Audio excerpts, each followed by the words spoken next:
Welcome to 0 to 60. I'm Matt McChesney. I am the owner and operator of 60 Football Academy and 60 Equipment. Played at the University of Colorado from 2004. 6 years in the National Football League on both sides of football. I'm Matt McChesney. This is 0 to 60. That is Coach Prime. We are at the University of Colorado. Brother, thank you so much. All right. 0 to 60. We're rolling.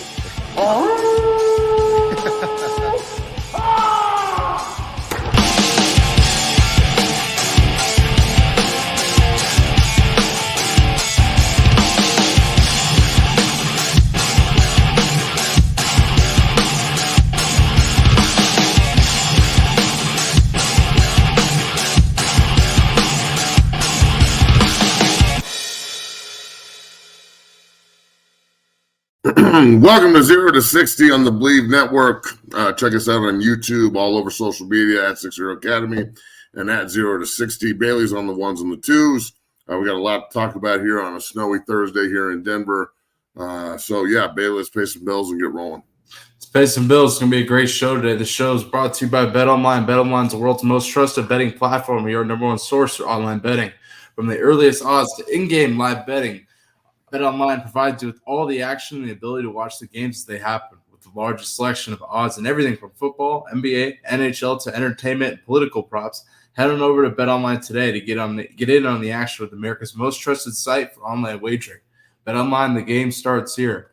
Big Matt, it's Thursday. How are we feeling? You said it's snowy out there again. How's everything doing?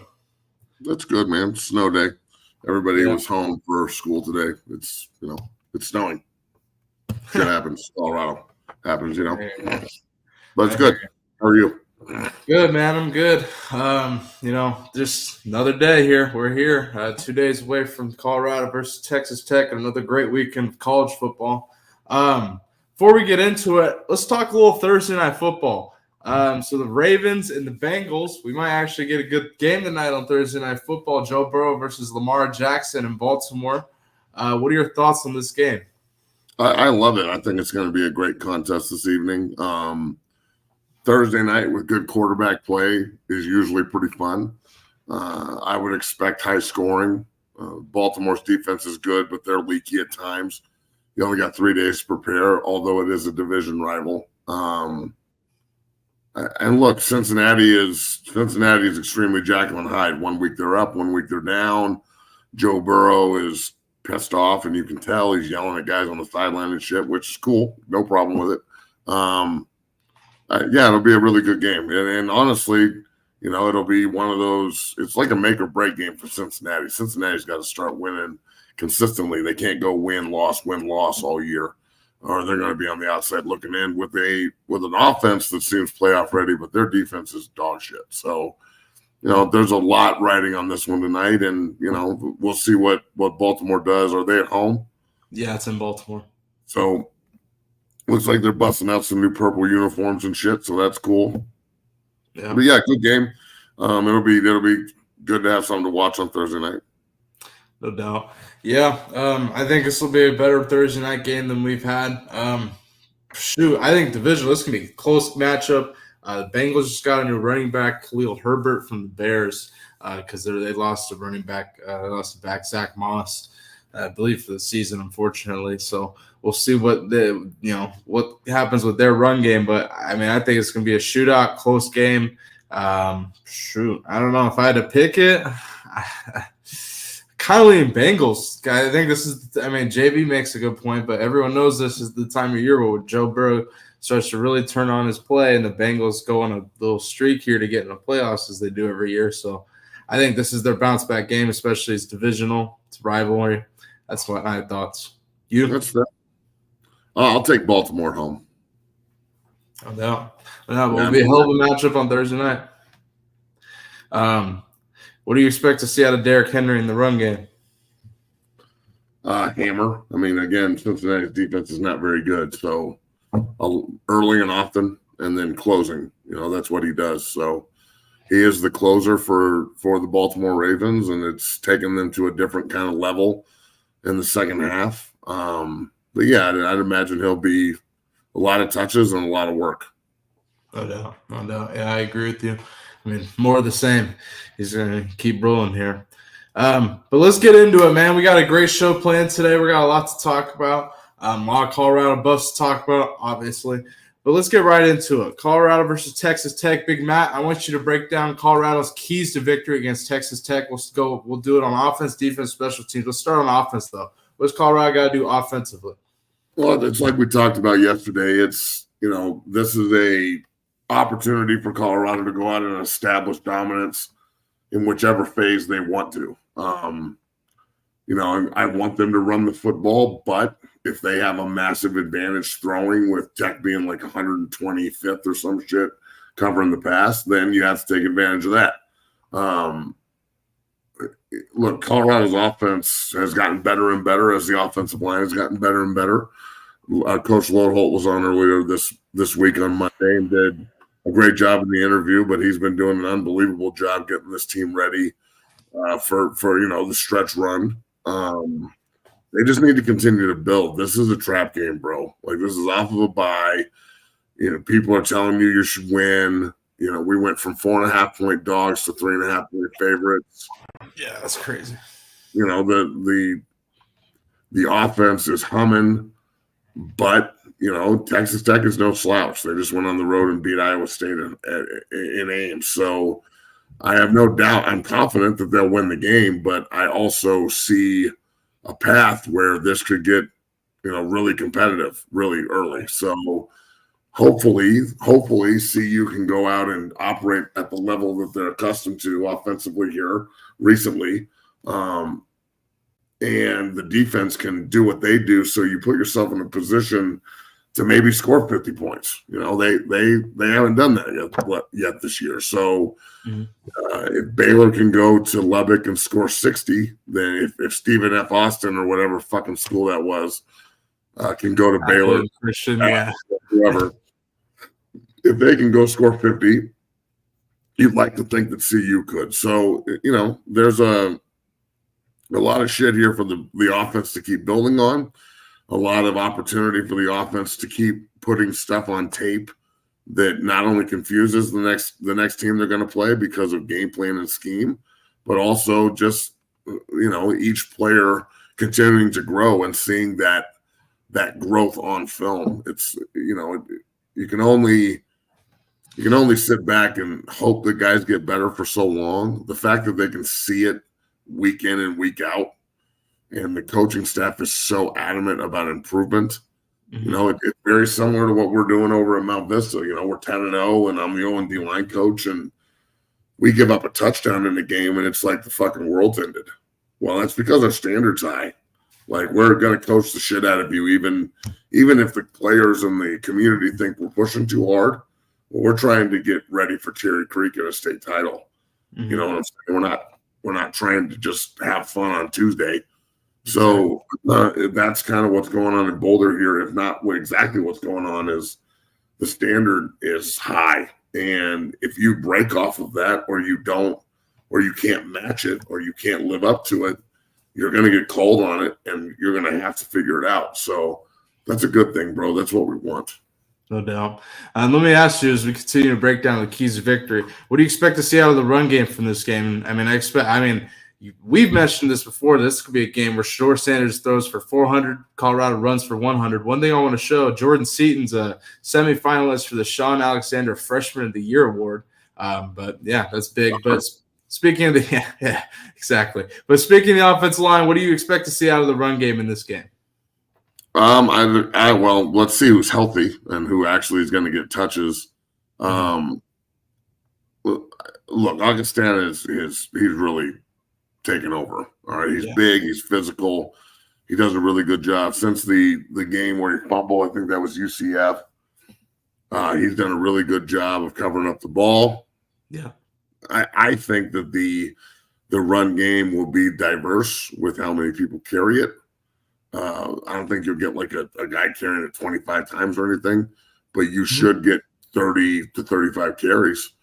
Right. Because I do think that they will control the time of possession pretty significant in this game. So if you can control the top, and you can make sure that, they are confused in how are we run fitting on this play, or is this play action, or are they moving the pocket, or is this straight drop back? When defense starts thinking like that because of the amount of different looks and the scheme that you're throwing at them, and then the hammer, all that sounds great, but if you can't line up and do it, you're fucked. So the fact that they can line up and do it now, the fact that they can line up and just assault you in the run game at will, and they're not like doing it like some tricky way or, out leveraging you. They're just running the ball at teams. That's scary, bro. We've talked about this forever. But when Shedeur doesn't have to do everything, he can do anything. And we're seeing it happen right in front of us. So honestly, I'd love to see some more of the passes that are also runs to the receivers too. To Horn and Wester and Hunter, getting them a little bit more involved in the jet sweep stuff, the lateral run game, to try and really stretch everything so we can hit up the middle a little bit more. Is Welch going to be back? How does Hayden look? We got some depth and some dudes, so we'll see who gets the majority of the carries. But a lot of it is going to be on, will we run the ball, which I think we will. Mm-hmm. Can we run the ball, which I know we can. And then lastly is, after you establish that dominance and they start putting 8 guys in the box, then it's okay, Shedeur. Now now you're being served up a platter here. Go pick these people apart. Exactly. And speaking of Shedeur, I think one thing you mentioned, this is a trap game this week for Colorado. Colorado is really going to have to rely on Shedeur's leadership. Shedeur is really going to have to be a leader out there and help lead this Colorado offense, to put up points against Texas Tech. I do want to show a video, though, from Colorado versus Cincinnati of Shedeur. This is just leadership. Take a listen here. We're running back in. Told that early on.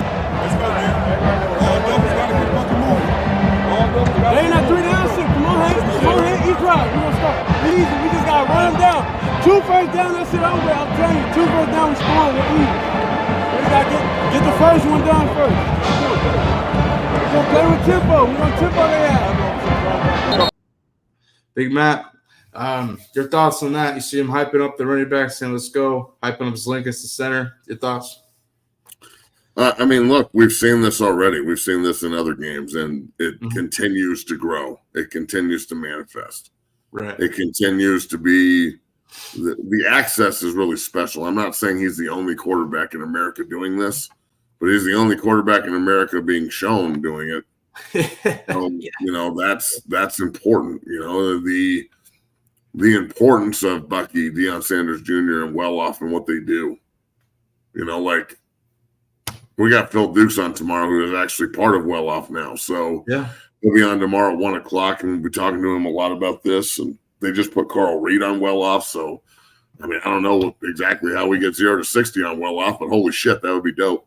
The access that's given, you get to see the real, the minutia of what is happening in front of you right before they run on the field. So, just saying to them, if we got 3 down, we are going to run the ball at them and get physical.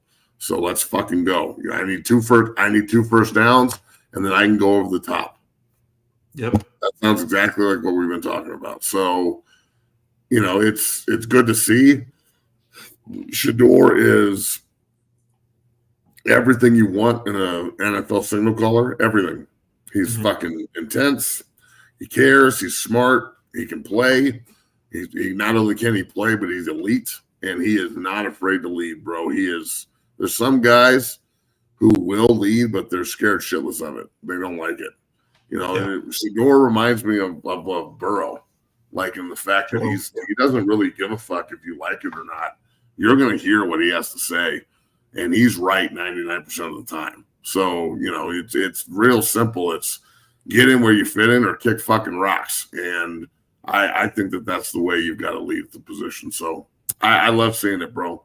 I absolutely love seeing Shedeur Sanders lead and do things the way he's doing them. It's fantastic. Amen to that. Yeah, I love to see it too. And like I said, I mean, you see it evolving throughout the season. We've talked about this many times in the show. Shedeur is a leader and what you want in a quarterback, especially as he heads to the NFL next year. Let's continue talking about Colorado's keys to victory. Let's move to the defensive side of the ball. Big Matt, Colorado on defense. What do they got to do to shut down Texas Tech and help this defense hold Texas Tech to not very many points this week? Look, Texas Tech's offense is not fantastic by any means, but they're not slouches either. Like they can score points. So who do you get? Who does Texas Tech roll out there? And I'm not talking about personnel.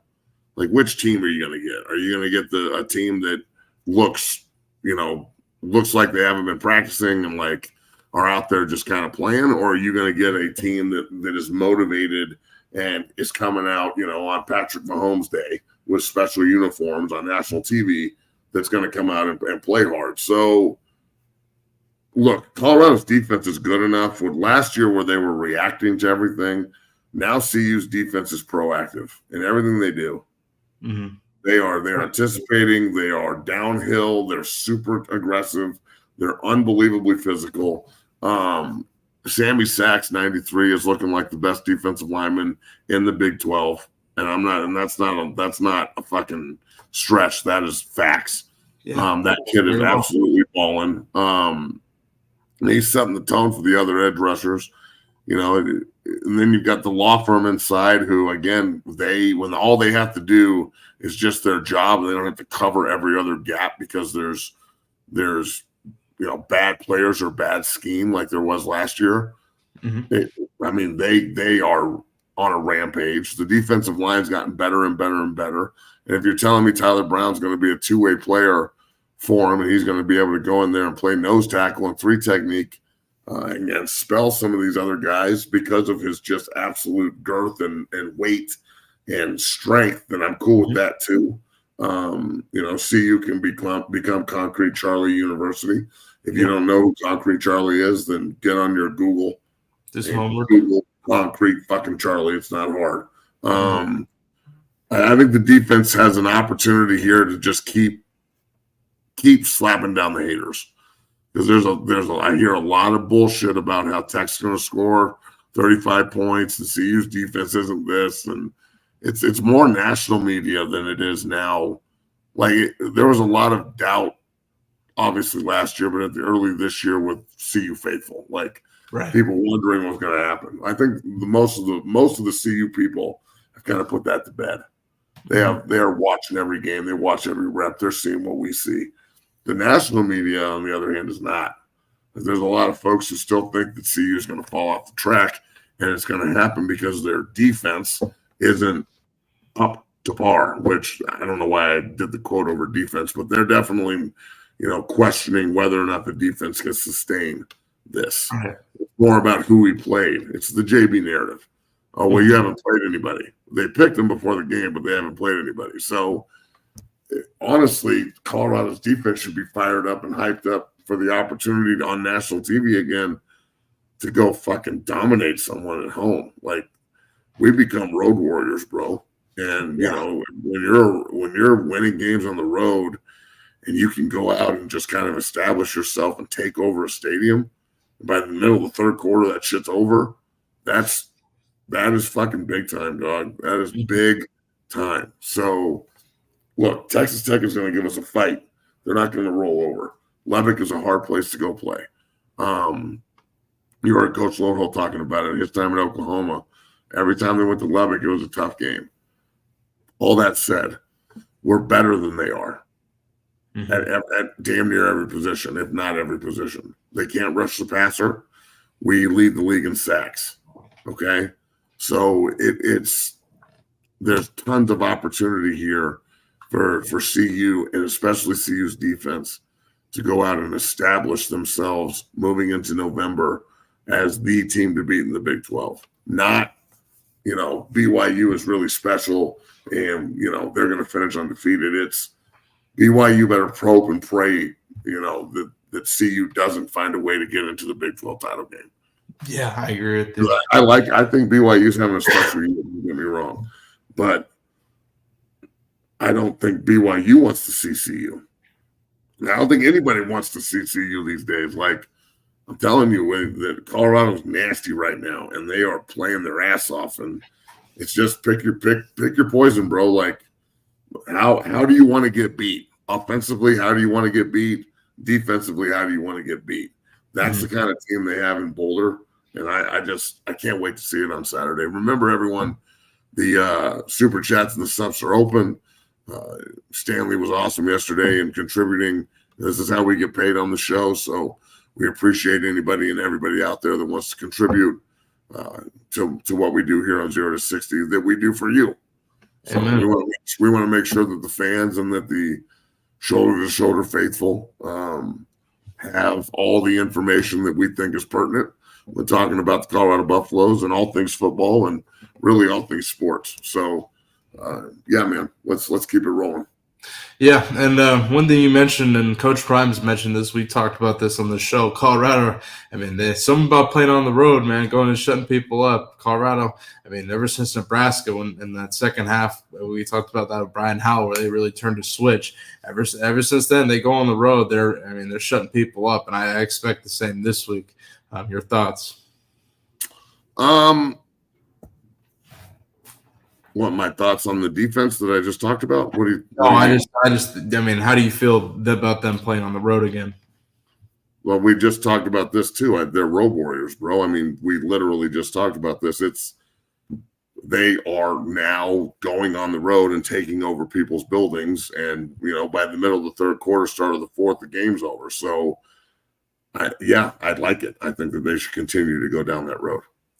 And then, last thing on this keys to victory conversation, special teams. We haven't had to talk about special teams in a couple weeks. Colorado's been taking care of business on special teams. Same thing this week. What are Colorado's keys to victory on special teams? Just take care of business? Look, don't ask Mata to kick a 60-yarder. I think his range is probably about 52, which is good. That's really good. We'll take it. I feel like they've figured out how to kick the ball out of the end zone 6 out of every 10. I'll take it. The punting game and the special teams in that regard, I think that they've gotten better. I look at it like this. Shout out to Mailman. Appreciate it, Mailman. I look at it like this, that now special teams has become as coveted of a rep as offense and defense. Like people want to play. So a lot of players on average football teams will be like, I got to play special teams. But good players on good football teams are like, yes, I get to fucking play special teams. So, I think that the opportunity now for so many of these guys to get on look at Hood. Against Cincinnati, Hood was the best player on the field on special teams. And going and doing that, you sit in the meeting room and you go, how do we keep this guy off the field on defense? Look what he's doing on special teams. Mm-hmm. He went from Arizona being arguably the best defense player on the field that day to not really playing a lot of defense against Cincinnati, but being the best special teams player. So now you got to sit back and go, how do we keep him off the field? You can't keep him off the fucking field. So special teams is supposed to be special, and not in the way that a lot of you idiots think. It's an opportunity to go out there and make a name for yourself. They've gotten better at it. I want to see Travis Hunter return a punt. That's what I want. Yeah, that would be pretty sweet. I don't know. I don't know if it's much of a risk throwing him back there. You really want to see him return kicks and punts? I want to see him return a couple of punts, yeah. That would be like sweet. if we back him up and they're kicking from their end zone and he gets the ball to 50. Everyone stop with all this like, he might get hurt shit. Yeah, he might. He might slip on the ice. What the fuck? He plays damn near every play anyway. Letting him go back there. What if he takes it to the fucking house, which is a significantly it's a significant opportunity. Like it's something that actually could happen. It's not like a pipe dream. Like, fuck, Travis is back there. Hope he takes one to the house. It's Travis is back there. Holy fuck, he's about to take one to the house. Right. Yeah, exactly. And And I think that this is going to be a big Heisman weekend for Travis. I wouldn't be surprised if he has like 3 total touchdowns, and I wouldn't be surprised if he goes offense, defense, and if you put him back to special teams, or 2 on offense and a pick 6. yeah, He has 2 on offense and a pick 6. It's over. oh yeah, it's over. There's no argument. Like, It's over anyway. Yeah, I tend to agree. People keep going down this road like he's not going to win the Heisman. I think it's almost inevitable at this point. If they continue to win and they go 10-2, he's winning the fucking Heisman. I 100% agree with you. You're not going to give it to a running back from the Mountain West, regardless of how good of a year he's having. He's having an unbelievable year. He is a stud. But Travis is doing this in a major conference. I mean, I don't know if CU was in the Mountain West. I mean, how good would Travis's numbers be? I mean, think about it. CSU is going to play Boise for the Mountain West title if everything lines up correctly. And CSU is going to finish with like 8 or 9 wins. So if CSU is playing for the title and we mollywop that ass the way we did, I mean, put CU in the Mountain West. Holy fucking Christ! yeah, exactly. I agree with you. Yeah, and I mean, come on. Especially Travis is going and doing all these Heisman campaigns. I mean, come on. He's playing the game, and I mean, he's the talk. I mean, the film backs by this guy, motherfucker. Who are you talking about? Why? By So this guy, who do you mean? Me? English, homie. Is this by this guy? Who do you mean? Are you talking about yourself? Probably. I mean, give me a fucking break. You're watching my show, homeboy. Yeah, fuck out here. But yeah, back to Colorado on special teams. Yeah, they have to take care of business, and I agree with you. Yeah, Travis has the Heisman campaign wrapped up as long as he continues to take care of business, and Colorado continues to win 100%. But man, good first half of the show, good first start. We broke down Colorado's keys to victory. In the second half of the show, we're going to talk a little NFL, a little college football as we head into the weekend here. It's going to be a huge weekend of college football, and much more here. We're going to pay some bills, and we'll be back in 2 minutes. To all 670 people in here, make sure you hit that like button, subscribe, and become a member of the Dungeon family here at the 060. We're almost at 12,000 subscribers, so make sure you hit that subscribe button. We appreciate you, and we'll be back in 2 minutes. Peace. Whether it's offensive linemen as they work combos and double teams and also pass pro and punch, I think the unique physicality of this is outstanding. So much so that you can use it for your shield on punt team or as you rush in the shield. There's so many different ways that we're using it. We get better a little bit every single day, and I just wanted to say thank you because I hadn't ever thought of this, and when I saw it, it made total sense, and we're doing a great job with it. So thank you, man. Go Big Red.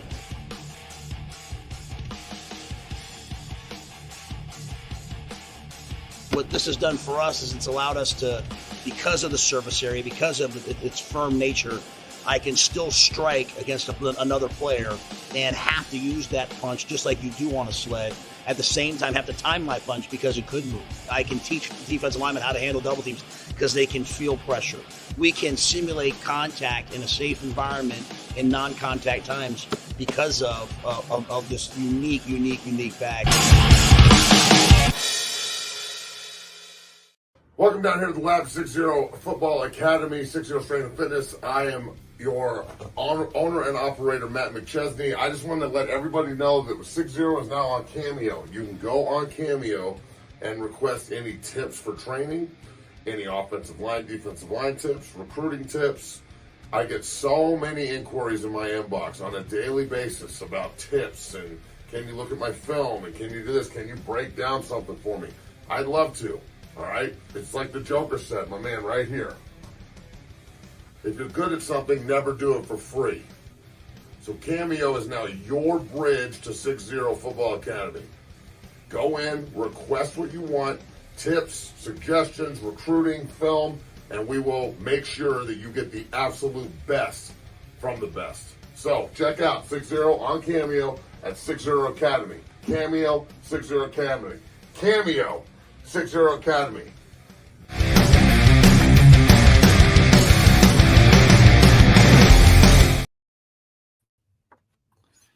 And we're back, Big Matt. It's fine Thursday here on 0 to 60 Buffs. It's all 600 people here. Hit that like button, subscribe, become a member. We appreciate you. Got a big second half to this show here.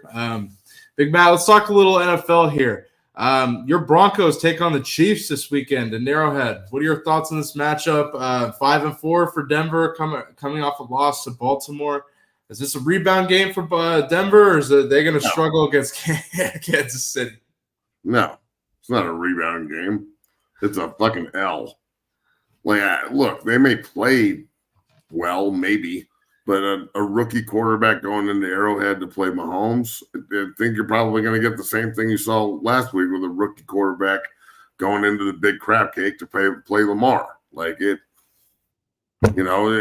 last week, Sean Payton passed up. Look, I understand the National Field Goal League isn't fun, but when you have opportunities to kick like 3 or 4 field goals and you don't, that's 9, 12 points you leave off the board, and it may swing the game. So I don't think that Denver can go to Kansas City and win with a rookie quarterback, and I don't see Mahomes in any way, shape, or fashion allowing that, or the refs. Let's be real. I don't see the refs. I think the Kansas City, personally, saying it right now on November, whatever fucking day it is, 7th, I think Kansas City's going to go undefeated, and the refs are going to help them. And I wouldn't be surprised if they three-peat and the refs help them. Like that. Wow. The NFL wants this bad dog. The NFL wants Kansas City undefeated. They want Mahomes as the GOAT. The NFL wants the narrative, and whatever the NFL wants, Daddy gets. That's just the way it works. So I wouldn't be surprised at all if they finish undefeated. Like, just look at the rest of their schedule and tell me they can't. Let's talk about it. And I want to touch on the Denver game. Let's look at their schedule. Their fucking schedule is front loaded like crazy. Like, they have a real opportunity to finish undefeated, in my opinion. So their next. Let's start with their games. So they got the Broncos this Sunday. Then they got the Bills in Buffalo, the Panthers in Carolina out here, Chiefs.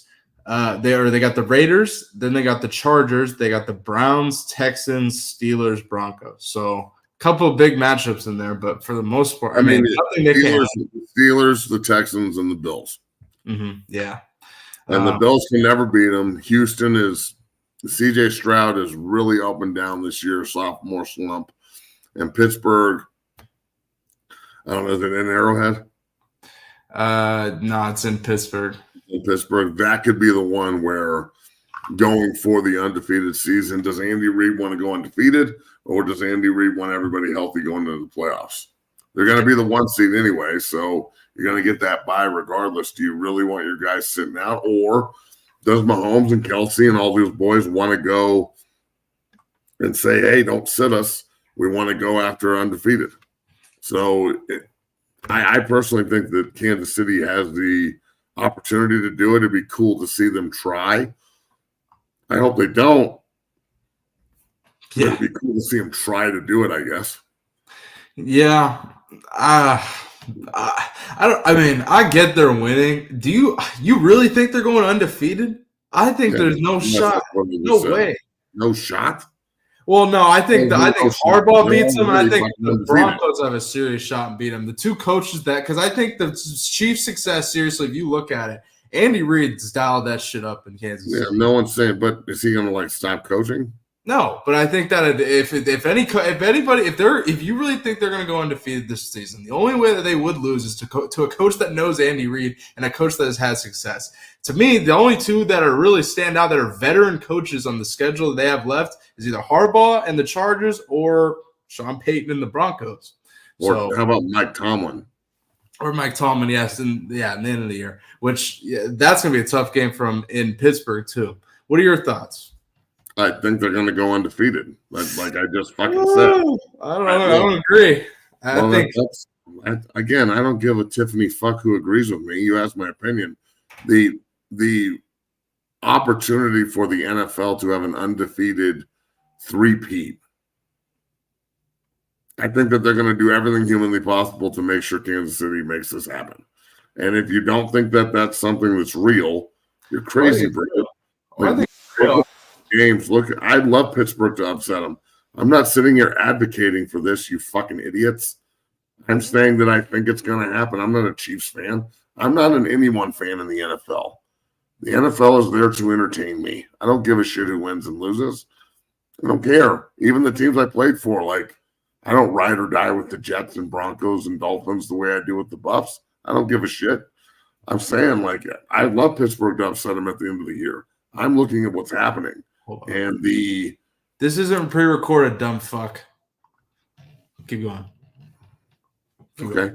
And I think that the opportunity for the NFL to have that kind of team that's just sells more tickets, it sells more jerseys, it sells more hype. It puts Mahomes on this fucking pedestal, which he's already on. Even if they go 16-1, still pretty good. So yeah. I don't know. We'll see what happens, but they could easily get upset, but they sure do find a way to win every single fucking week. So, yeah, that's true. Yeah, we'll see with Kansas City. I mean, I think they're on upset alert this weekend with Denver. No one sees it. I mean, I think the whole world, especially on a betting front, is going to be on Kansas City. Oh, you're crazy. Something to think about. I don't know, but okay. You say put your money on fucking Denver to beat Kansas City and lose. What's the last? Matt, I'm gonna ask you a question. When's the last time you had this sentiment about when I said something like that? You remember the game? It was Bama and Vandy. Yeah. And this isn't even close to the same thing, idiot. I know, but I'm just saying. And Alabama are college football teams. Denver and Kansas City are division rival NFL AFC West teams. And one of them has Patrick Mahomes, and the other one has a rookie going to Arrowhead for the first time. So, come on, dog. It's not even close to the same fucking thing. I'm not saying it's the same thing. Like, I got him on this Vanderbilt Alabama thing, so I can try. No, I'm just saying that's my prediction. That's all I'm saying. I think they're on upset alert. That's what not even close to the same thing. Oh, I'm just saying that's just what I believe. Let's talk another game this weekend. There's no alternate facts on this show. Just like it is what it is. So if Denver goes to Kansas City and wins, then congratulations. I hope you put money on it. Oh, yeah, I'm not. We ain't betting, bro. I hear you. But let's move forward. Buffalo, Indianapolis. Buffalo heads to Indianapolis to take on Joe Flacco and the Colts. I think Buffalo probably blows them out, but do you agree? Well, I mean, why this game of all games? But yeah, I mean, Buffalo is better than Indy. The Colts are a shit show right now. It's Flacco's like 70 years old. I don't know. I think Buffalo's probably going to beat the shit out of him. Yeah. Why that random ass game? I'm just going on the slate in the morning. Just going on the slate. Steelers, Commanders, Russell Wilson versus Jaden Daniels in Washington. This is actually a pretty good game. I think that the opportunity for Washington to play against a really good defense, see how real they are. Jaden Daniels will be seeing, the steel curtain for the first time. So it's a measuring stick game for Washington, no doubt. It's a measuring stick game for Pittsburgh. I mean, Pittsburgh is on a week-to-week prove it because everybody, once Russell does something right and well, in my opinion, personally, I think he's going to be doubted even more. So it's just waiting for him to fall off the cliff. Stanley Harris in the house. Shout out to Stanley Harris. You're the man. The man. Everybody wants Russell Wilson to fail, and I'm one of them. But at the same time, I think that he's in a very advantageous position to succeed. So I like this game. I wish it was on primetime. Yeah. I mean, the Monday night game is like Dolphins and fucking somebody. It's a better team. So, I mean, the Rams have won 3 in a row, but I'm begging the NFL just at the beginning of each week, can you flex the quality games into fucking Sunday night and Monday night? and stop with this we can't figure out how to do it bullshit. Yes, you can. Yeah, you can. You can figure it out. Like sending Carolina and the Giants to Munich. Oh. Is that a punishment to the German people? Like, is this why do they have to watch that trash? Like the Monday night game, the Dolphins and the Rams, when you've got Commanders and Steelers and you've got all these, like, you got good games this weekend. Mm-hmm. Like, at least you got a good one with the Bengals and the Ravens tonight. Yeah, this is going to be a good game tonight. But, that's only good because Joe Burrow plays for Cincinnati. If he didn't play for Cincinnati, they're 3-5 or whatever they are. They're not, like, killing it. Yeah. So it's, I don't know, man. I wish the NFL would figure out how to do this a little bit better. Yeah, I agree with you on that. We've seen some poor primetime games the last few years. But let's talk about a good primetime game. Detroit and Houston. Detroit heads down to Houston to take on Stroud and the Texans. The Texans are 3.5-point home underdogs. Matt, any thoughts on this matchup? This could be a game where Houston pulls a rabbit out of a hat. But they're going to have to do it by scoring. Right. I mean, I don't know how anybody's just going to line up and stop Detroit. They got fucking dudes everywhere, bro. And their system and Ben Johnson has got Jared Goff playing like the MVP. And I said this a month ago, and everybody scoffed at me. But Jared Goff is the MVP of the NFL right now. Him and Lamar. I mean, it's either MB3 or Jared Goff, and I don't know who you're going to give it to.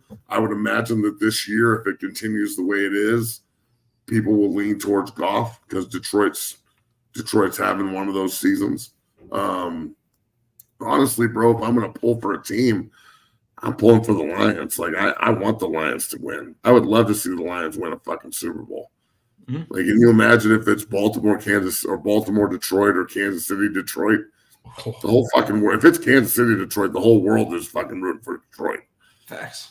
Everyone outside of fucking Kansas City, Kansas, and Missouri, everyone's a Lion fan. Yeah. If it's Baltimore Lions, like that's, I'm not. I want to see Lamar win a Super Bowl, but I also want Detroit to win one. So that would be a great game. So I just think Detroit's got some work to do defensively. Picking up Zadarius Smith is a good get. Good, Matt. Good pickup for sure. I think that he will help a ton, especially if Hutchinson gets, like, next year with both of these guys on the team, if they end up keeping him around. Mm-hmm. That could be scary. But I would figure that Smith will walk in and understand the opportunity he has in front of him and attack it. That said, Detroit is extremely disciplined, and I love this. You know, when Dan Campbell got this job 4 years ago or whatever, I remember how bad they were for the first year and a half. Yeah. And the defense was like ranked dead last, and everybody wanted Aaron Glenn's head, who played DB for the Jets forever and is a good dude. And everybody wanted everyone fired and go restaff, and that's the only way you're going to get better. And Dan Campbell looked at everyone and said, I ain't firing fucking anybody. Yeah. These are my guys. We're going to get our players in, and my guys are going to coach the fuck out of them. And that's what happened. And Aaron Glenn is now looking like an NFL head coach candidate, which he is. Mm-hmm. And the offensive coordinator, Johnson, is looking like an NFL head coach candidate, which he is. He turned down a bunch of jobs last year. He's going to get one this year. Yeah. That's the kind of loyalty and grit that you're looking for from an NFL head coach. That's the kind of shit you're looking for, bro. Period. Yeah. Period. 100%. You're straight looking for that kind of fucking get down from your coach to actually have your back in this cutthroat business. Mm-hmm. Like, bro, the NFL is the most cutthroat, backstabbing business in the fucking world. And it's not even close. So for a head coach to operate the way he does, it's pretty cool. So I hope that they can figure out a way to win a ring in Detroit with Campbell. I'm telling you, Dan Campbell wins a fucking ring in Detroit. I mean, is he going to go down as like the biggest sports, icon in the history of Detroit? That you're winning a Super Bowl with the Lions, dog. Yeah, like, and everyone loves Dan Campbell. Like, Dan Campbell's great. He's a hell of a coach. That's not the love. He's a fucking G. Yeah, exactly. And one thing that concerned, back to their matchup against Houston Sunday night, Houston's got some Well, serious. that's what we're talking about. What do you mean back to it? We're talking about it. Well, yeah. Well, I'm just saying. Yeah, but I'm just saying. Houston's got some serious offensive line problems. I don't know. Stroud got sacked like what 8 times or something last game. Like they got to figure it out if they're gonna. I mean, if Stroud's gonna have any sort of performance and production, they got to shore up that line in some form or fashion. We'll see though. The Lions getting Zadarius Smith. They already got Lee McNeil and Pascal, all the other pass rushes they got up there. So it's going to be tough for Houston, no doubt. Let's move forward here. Your Jets take on the Cardinals in Arizona. Arizona's 1.5-point dogs, essentially, to pick them. Your thoughts? I don't know what the lap is, but I think the Jets may have figured something out the other night, and we'll see if they can win 2 in a row. If they can figure out a way to go on a run, their schedule lined up, again, front-loaded. They had a lot of hard games at the beginning of the year that they didn't play well in. So if they can figure out a way to go 10-6 or 10-7 or 11-6 based on the rest of their schedule, and pull it up if you want to go over it. But I think that the Arizona's a winnable game, but Arizona's going to look at New York as a winnable game too. See, the thing is with the Jets is if they can ever fucking get anybody to play to the standard, Right. then look, they're going to be really good. They got talent everywhere. But the problem is they can never get anybody to play the goddamn Stanley standard. Harris in the Appreciate house. you, Again. Jesus Christ, man. Not I love Stanley Harris.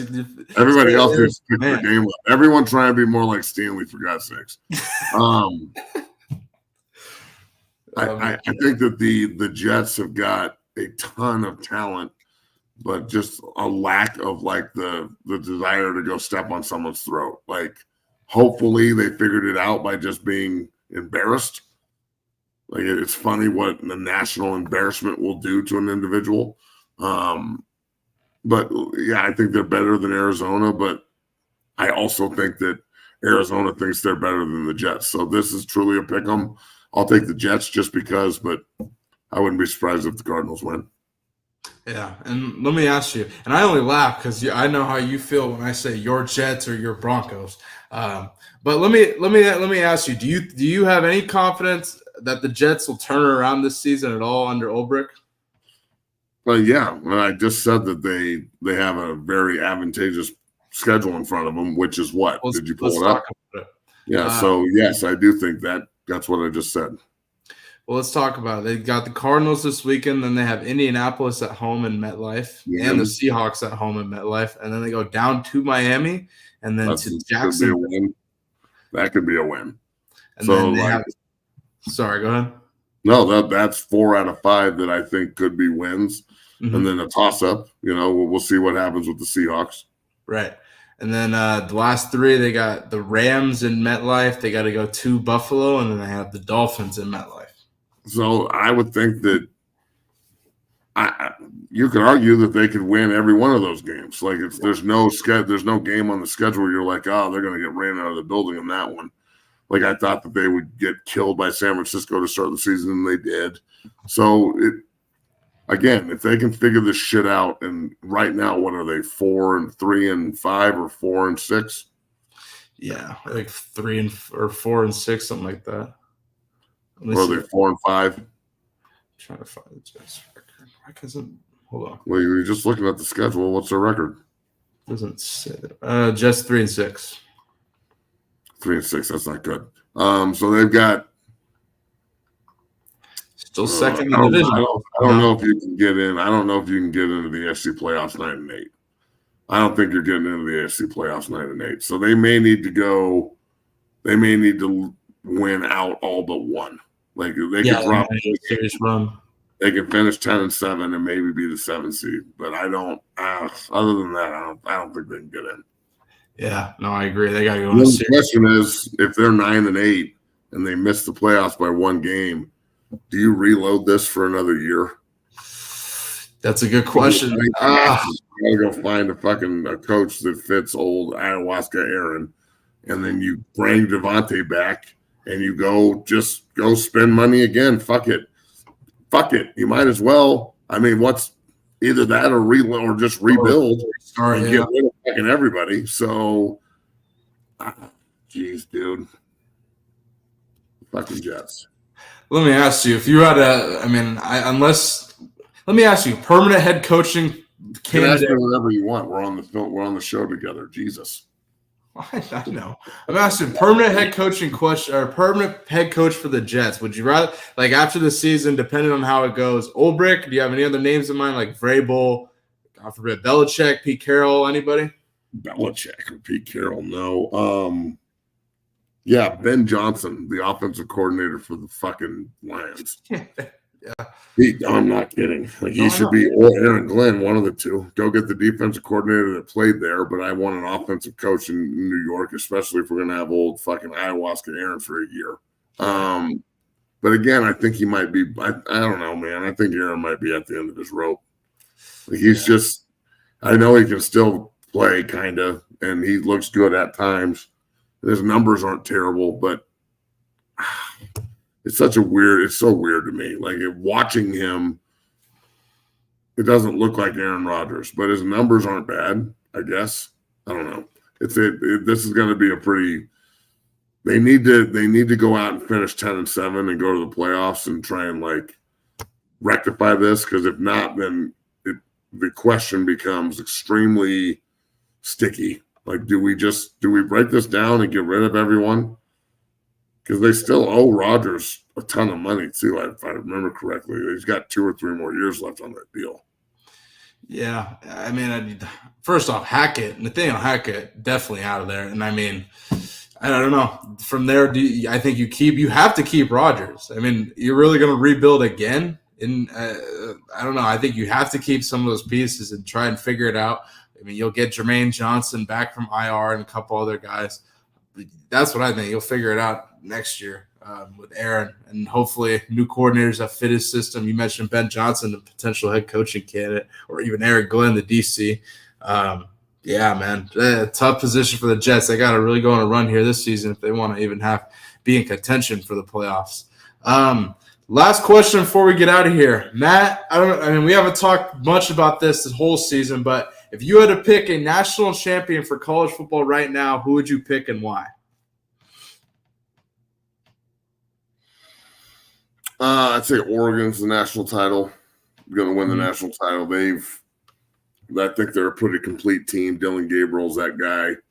You know, I know a lot of Colorado fans don't like Dan Lanning, but he's a great friend of mine, and I think they got it this year. We're sending Davis Moon up to Oregon this week on a recruiting visit. Yes. So that's pretty awesome. I think Oregon's just got it. They've got dudes. They're good on defense. They can run the ball. Dylan Gabriel's not doing too much, but he can do just enough to, like, get them over the top. They don't, the Washington isn't what they were last year, so they don't have to deal with the Huskies twice. Yep. They'll just beat them at the end of the year. And look, they've already taken care of Ohio State. They beat Michigan. They seem to be handling the Big Ten pretty well. So we'll see who they play in the Big Ten title game, but it looks like it's probably going to be Ohio State again or Indiana. Yeah. Indiana's balling the fuck out. And, if Indiana can find a way to beat Ohio State, then, bro, like, you're looking at undefeated Indiana against undefeated Oregon in the Big 12 title game or in the Big 10 title game. And that's crazy. No one probably predicted that at the beginning of the year. So I like Oregon to win the national title. And you know what? Good for them, bro. Like, I know CU people don't like them, but that's okay. It's my opinion. You're going to be fine. Write an email. Right. No, I mean, Dan Lanning's building a monster up there. He's a hell of a coach. I mean, Colorado fans have disdain for him. I mean, but you do have to respect him. He is a hell of a coach, and they're playing very well and have multiple huge wins this year. They were my pick at the beginning of the year to win the national championship, so they're looking pretty good right now. But we'll see. I mean, I think them, maybe an SEC dark horse. I'm not sure who yet, whether that's Georgia, Tennessee, Alabama, who emerges from that conference. Could see that. And, I mean, who knows, man? I mean, Army might get into the college football playoff. They keep winning out. Boise might get in there. There's a lot of stuff that's going to go down. So, Army and Boise are not winning a national title, but they may get in. Yeah, well, I'm just thinking playoff wise. Indiana is the dark horse, but they every week they keep rolling here. And shout out to Kurt Signetti, man, he's really turned around that program.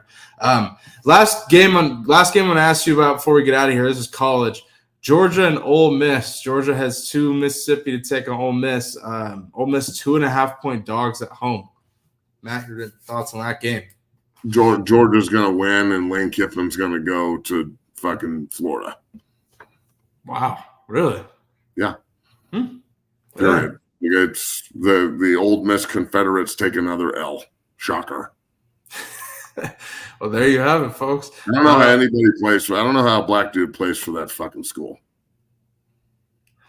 Look at the mascot, dog. How has this not been brought up before? We can't have the Indians or the fucking, or like we can't have, the Redskins, but the Old Miss can still be the Confederates.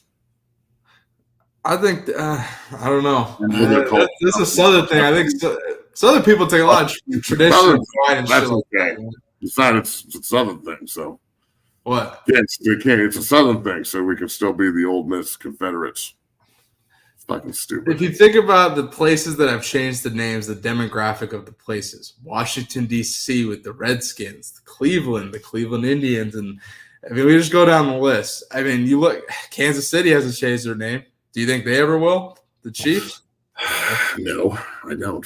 Man, I'm just saying, like, I don't want anybody to change their names. They're not actually called the Confederates. I'm saying that if you don't see that when you walk into the stadium, the big mascot dressed in gray holding the rifle, like that's not what you see, then you're blind. What the fuck? That's all I'm saying. I'm just trying to roast them a little bit. I hear you. I think Georgia wins too. I do agree with you on that. I don't know if Lane Kiffin goes to Florida, though. I don't know if I agree on that part. But I do think Georgia wins this weekend in that game. And, we'll see how that affects play at large here. But, hey, Big Mac, great show on this fine Thursday here. 680 people in here. Make sure you hit that like button, subscribe, become a member of the Dungeon family for only $2.99. We're going to be back here tomorrow with Philip Dukes, who now works for Wealth Media, and Bucky doing his thing, doing a show on there. So it's okay, bro. It's just a joke.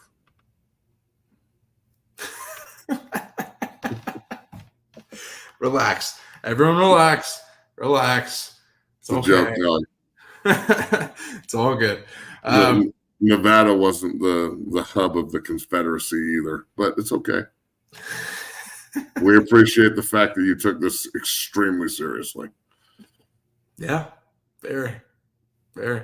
But no jokes. Great show. We'll be back with Philip Dukes tomorrow. Can't wait for it. It's going to be a huge show. We're going to pregame Colorado versus Texas Tech, give our predictions and stuff before our watch party on Saturday for the actual game, which will be at 4 p.m. Eastern, 2 p.m. Mountain on Saturday. Man, I can't wait for it. Big Matt, any closing thoughts before we get out of here? Nope. Happy Thursday. Happy Thursday. We'll see you tomorrow, Philip Dukes. Peace.